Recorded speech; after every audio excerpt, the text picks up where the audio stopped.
Hello and welcome to the Bearded Mystic Podcast, and I'm your host Rahul N. Singh. Thank you for taking out the time today to either watch or listen to this podcast. Today we will be continuing on with my thoughts on the Bhagavad Gita. Just before I do start, if you would like to support the Bearded Mystic Podcast, if you like the content that you've listened to or watched, it would be really great if you can support the podcast by signing up to our Patreon page. The details are in the show notes and video description below. There's different tiers that you can join and support the podcast, and the support that you give is greatly appreciated. If you are interested in meditation, I do host a meditation class every Saturday at 11 a.m. Eastern Standard Time. You can find the details again in the show notes and video description below. Just to recap the last episode, if you remember, we looked at chapter 3 verses 22 to 26. Sri Krishna guided Arjuna that despite the fact that he, Krishna, has no compulsion to act and there is nothing for him to attain in the world, yet he still acts in this world. We all must follow the example of Sri Krishna because we must also act in the world with detachment, knowing full well that we are the Supreme Being, Brahman itself. Now, if, for example, Sri Krishna did refuse to act, then human beings would also follow the same way, because they will say, well, Sri Krishna did it, then I can do it. Therefore, he understood that if he did this, it would cause great harm in the future and to the balance on earth, and also to the Devas. So Sri Krishna gives us an insight into the future if we do not act as enlightened beings. If we act according to our suffering, then we will cause great extinction to this planet. Sri Krishna wants Arjuna and all of us to understand that we are karma yogis. If we do act for our own benefit, then we must also keep in consideration the greater well-being of all beings in this universe. Sri Krishna instructs that we do not tell others what to do, but we show others how to perform actions with unselfishness through our own personal example. This is the best way to show someone enlightened living. Today we'll be looking at verses 27 to 29 of chapter 3. Verse 27, all actions instigated by human beings within Prakriti are impelled first by the forces of the three gunas. This is because when the Atma is bewildered by the faculty of ahamkara, they mistakenly think I am my body and I am the sole creator and controller of the final results of my actions. We're going to break this up. It's very deep and we need to understand some concepts here, and then we'll continue on. So the first line is, all actions instigated by human beings within Prakriti are impelled first by the forces of the three gunas. Firstly, let's explain what the gunas are. In the Vedas, the two realms of existence are described as the luminous realm of Brahman and the dark unconscious realm of Prakriti. The realm of Brahman can also be seen as Purusha. Now, within Prakriti, within nature, matter is called the gu, a dark, inert and unconscious substance which passes through three dynamic states of manifestations known as the three gunas. The first is Rajas, the creative stage where energy is infused into matter, giving it a temporary form. The second stage is Sattva, the maintaining and sustaining stage where something exists for a certain period of time. And the third is Tamas, the deconstructive stage where objects are destroyed or recycled. The goal for the yogis is to go from Tamas to Rajas and then to live in Sattva Gun as much as possible, avoiding tamasic destructive behavior and rajasic selfish behaviors, and practicing universally beneficial sattvic behaviors. As we go according to whatever nature wants us to do, it destabilizes our vivek, our wisdom. So if we are more to go with our destructive behavior, the tamasic behavior, then we look to destroy things, we look to cause harm and suffering.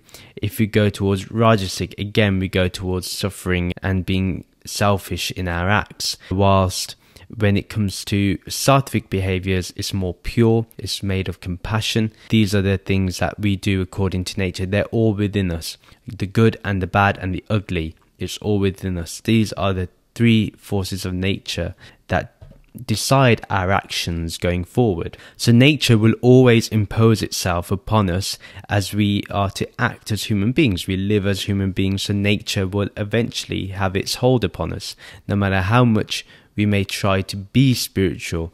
Until we get to self-realization, we are always going to be subject to these three gunas that I mentioned: tamas, rajas and sattva.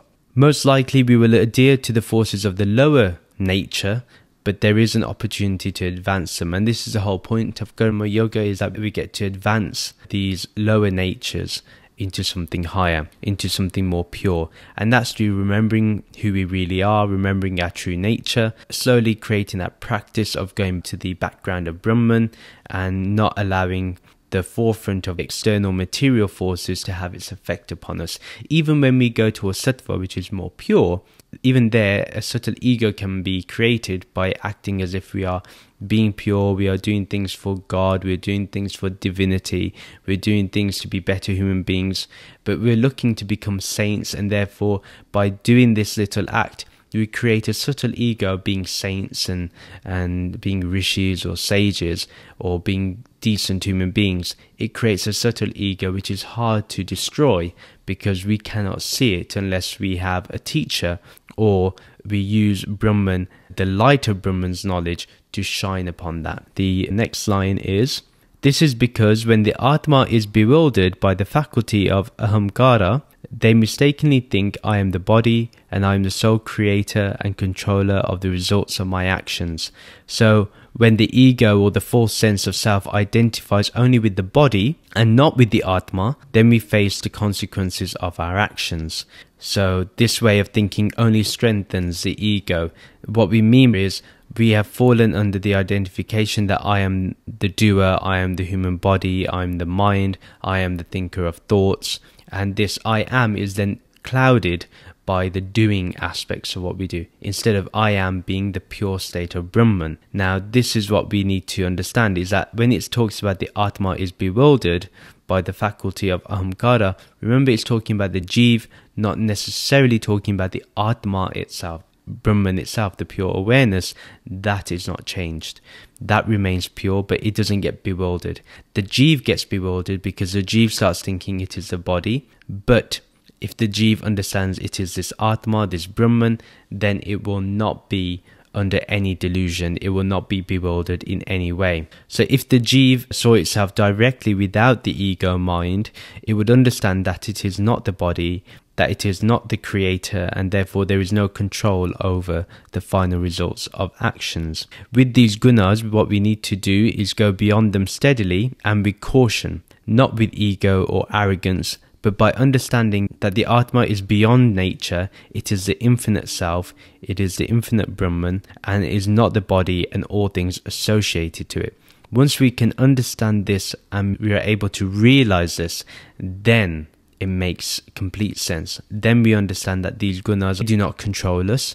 In fact, what controls us is nothing, because Brahman is pure and free. So we need to be able to get our mind to understand this slowly, and that's with practice. The one who is deluded by ahamkara will think that they are the doer of all action, therefore they are deluded. If they think I am the doer, I am doing this all, we fall under the illusion of we will get the results because we are doing things. So if we are to let go of the outcomes of the results, or to let go of the attachment to results, then we have to let go of the idea that I am the doer. And this can only come with practice. If we keep practicing the fact that we are this Purusha, we are this witness consciousness, the more we go back to that, the better.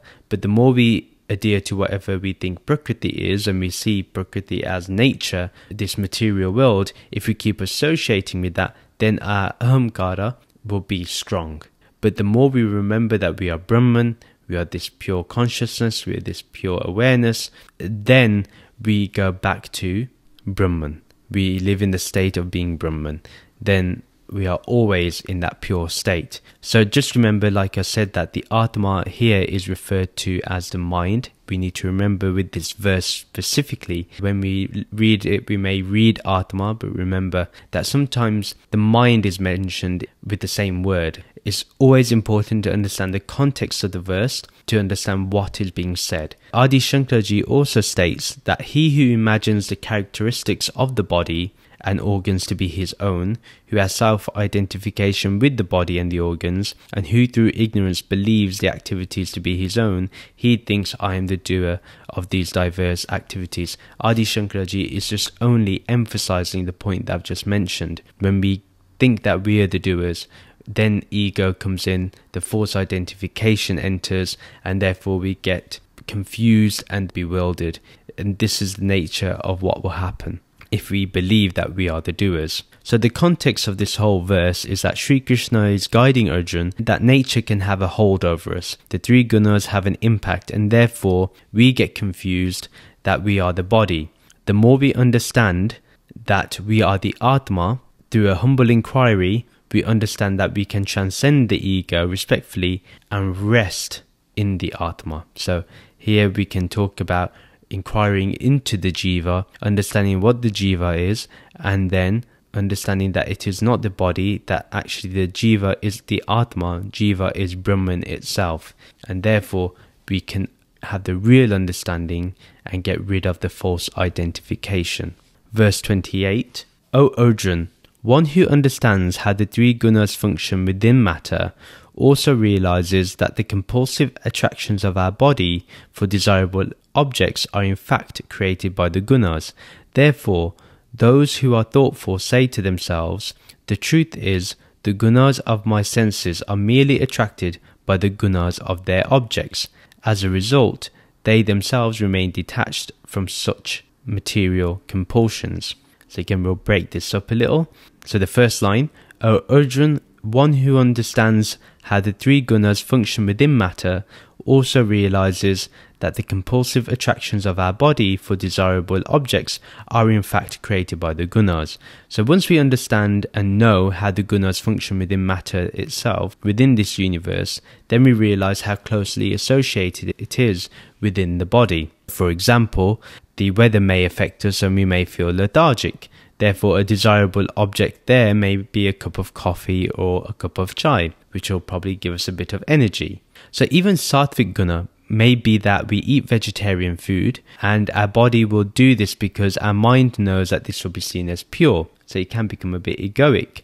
The desirable object is twofold here. The vegetarian food that is tasty, it functions with the senses there, and also the fact that being vegetarian may give off the vibe that we are spiritual, we are holy, we are doing the right thing. Again, look how the gunas create compulsive attractions for our body, even for our mind, that yes, we will be seen as something special.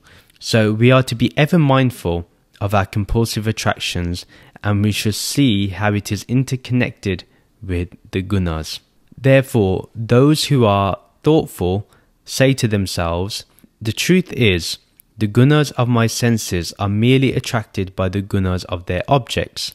As a result, they themselves remain detached from such material compulsion. So the forces of nature within our senses are attracted to the forces of nature that are present in material existence. Once we understand that our senses are only going to be attracted to nature, when it sees something it's going to go towards that. Once we understand this and we are able to control the senses and say, you know what, I'm going to direct where you're going to go, I'm not going to let you direct me, I am going to be in control of this for a moment, and I'm not going to follow wherever you go. So what happens is, say if our eyes see that chocolate cake, instead of quickly going towards that chocolate cake, what we do is say, okay, well, have I had my meals for the day? Is there any need for me to eat this? Is it going to help my body? Is it going to do anything of benefit? We go to that process, and therefore we don't follow whatever our senses get us to do. We control it. We go back and we say, you know what, let's calm down a little. So we build up that discernment to ensure that we can remain detached from these material compulsions. These material compulsions can happen to anybody, and they're natural, and they come up even if you're enlightened. The fact is, once we let go of this discernment, once we let go of vivek, we can go back into the fold of our senses again. So this is why it is said to remember Brahman as much as possible. The more you remember Brahman, the more you concentrate on Om, the more you concentrate on that divinity, the less you're going to go towards your senses. If you have more time spent in the remembrance of Brahman, of remembering your true nature, how are you going to be chasing whatever your senses looks for and then is compelled to act upon? And your mind is not going to be fixated on those things. It may be that when you're meditating, these ideas of the chocolate cake may arise, or something you want. You may want to just start going on your phone to buy something from Amazon. Our senses may take control there even during meditation. That's why we have to understand restraint. Restraint doesn't mean that you basically let go of doing the act, like completely you renounce action. No, you don't renounce action. What you do is you let go of the hold of doing the action. So what you may do is, when you have that compulsion to buy something from Amazon, instead of going into the app and doing that, you'll think about whether this thing can wait. That's why the concept of minimalism is very good. I forgot the name of the lady that talks about, buy something if it brings you joy, and let go of those things that don't bring you joy. So always ask yourself, when you're going to buy something, is this going to give me joy? Most likely, what we find in that question is that we're mainly buying things for our wants rather than our need. Therefore, if it doesn't support our need, it's not going to give us real joy. And if it's a want, the joy is going to be very fleeting. It will give us joy for a few moments, but after that, we're going to let it go. It happens when we have a new car. For example, we may look after the car a lot in the first few months or first few weeks, maybe even the first year. But get past that, when we start making concessions, like for example, eating in the car, or we make concessions like allowing rubbish to pile up, when we start making those concessions, then we start looking for the next car, because now we feel that this car has become old. Subconsciously, this is what happens to us. So this is why we have to keep building upon our discernment, and until we completely identify as Brahman, and we can understand the power of restraint, of going back to asking whether it brings us joy, whether it is needed, whether this item is going to bring true happiness. Until we can do that, we will not be able to have that detachment. And that's why detachment is really important when it comes to this spiritual insight of having vivek. So they will not look at every desire basically and chase it. They will watch it from the point of view of the Atman, of Brahman. Therefore, anything that we look at, we're not going to chase after it. We're going to be able to control ourselves and see that if it's not going to give me everlasting joy, is it needed? Is it required? Can I live without it? A lot of things we can live without. And therefore, maybe if we are great in terms of our discernment, we'll be able to perform better actions, not because we want better outcomes, but because it's just the best thing to do. So maybe instead of spending $100 on an extra piece of clothing, what we can do is donate that $100 somewhere else, or we can save that $100 for some other big thing that may be required, maybe a bigger house because we need a bigger house, whatever is the need of the day. Again, like I said, it's not bad if you're chasing after a better car or a bigger house or a bigger pay salary or a bigger pay packet. Those things are fine. They're not a problem. The only time it becomes a problem is when we stop feeling joy about it. But if it doesn't bring us joy, we're going to feel empty. When we feel empty, we're going to start having thoughts of not being happy, which will then lead to suffering. So we have to remember that everything we look at, everything we desire, has to come back to our own inner happiness. If it doesn't create happiness within, it's not going to create happiness outside. So what happens is, with discernment, with vivek, is that instead of chasing the external, we go towards the internal. And within is the greatest joy, because that's where we find that Brahman is always there.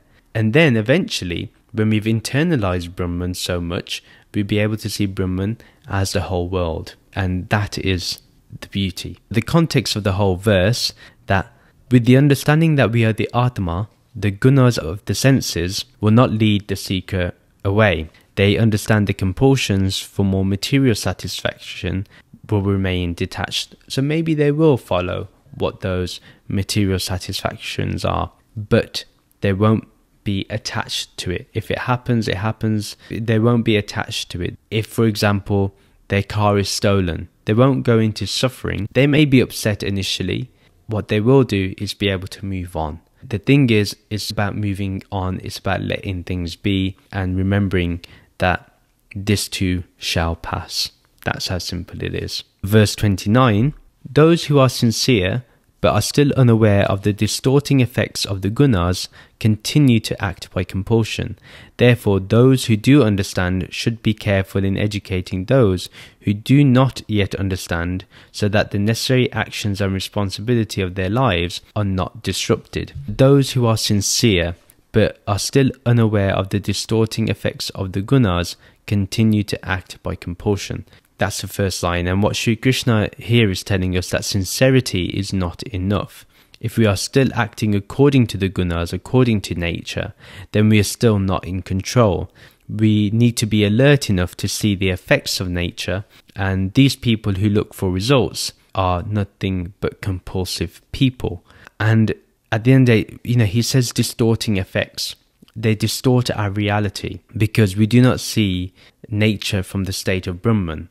We see nature in the form of the mind, and the mind likes to divide things, it likes to identify with things. Therefore, once that becomes me and mine, we start looking to possess things. So, for example, owning a home will never be enough until you own the country.